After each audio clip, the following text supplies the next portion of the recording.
काजल हिंदुस्तानी की ओर से भारत माता की जय, वंदे मातरम। हम सब ने बचपन में ये मुहावरा तो सुना ही है कि जिस थाली में खाते हो उसी में छेद करते हो। अब इस मुहावरे का गलत अर्थ बता दिया जया बच्चन ने सदन में।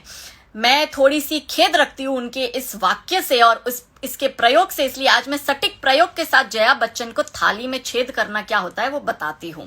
जब आतंकवादी दाऊद इब्राहिम की पार्टी में बॉलीवुड के नचनिए ठुमके लगाते हैं उसे थाली में छेद करना नहीं कहते।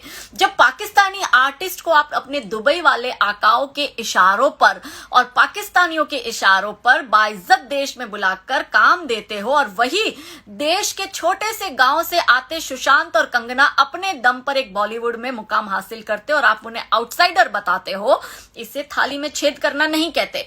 जब संजय दत्त 1993 बम ब्लास्ट में इस्तेमाल हथियारों में रंगे हाथों पकड़ा जाता है उसे थाली में छेद करना नहीं कहते। और जब 26/11 के मास्टरमाइंड डेविड हेरले को महेश भट्ट और उसका बेटा मेहमान नवाजी करते हुए मुंबई भ्रमण कराता और अपने घर में रखता है उसे थाली में छेद करना नहीं कहते। और जब महेश भट्ट वो आतंकवादी भगोड़े जाकिर नायक की गोद में जाके बैठता है तब उसे थाली में छेद करना नहीं कहते।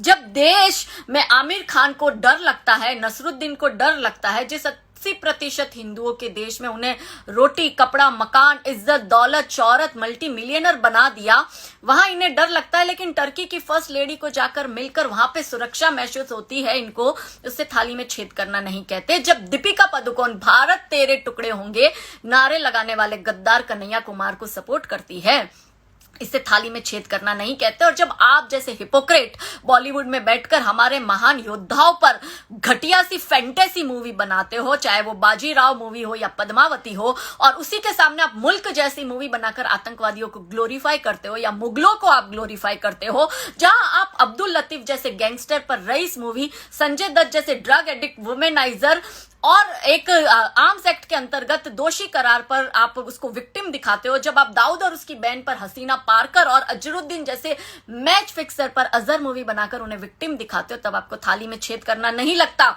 जब एक महिला होने के नाते जया बच्चन जी आप सदन में बैठकर दिन दहाड़े कंगना का घर तोड़ा चाहता है आप चुप रहती हो। जब कास्टिंग काउच की शिकार बनती है बॉलीवुड में लड़कियां आप चुप रहती हो। जब 2 मिनट का रोल पाने के लिए उन्हें एक्टर और डायरेक्टर के बिस्तर से होकर गुजरना पड़ता है आप चुप रहती हो। जब जया प्रदा पर भद्दे कमेंट करता है आजम खान आप चुप रहती हो। जब बलात्कार पर मुलायम सिंह कहता है कि लड़कों से गलतियां हो जाती है आप चुप रहते हो। और सडनली ड्रग्स एडिक्ट को और ड्रगियों को आप बचाने के लिए सदन पर आवाज उठा देती हो, तो मुझे थू है और मुझे शर्म है ऐसे फेमिनिज्म पर और आप जैसी महिलाओं पर जो सदन में जाके बैठ तो जाती है लेकिन जब बात महिलाओं के हक की आती है तो मुंह छुपाकर किसी कोने में बैठ जाती है। ये है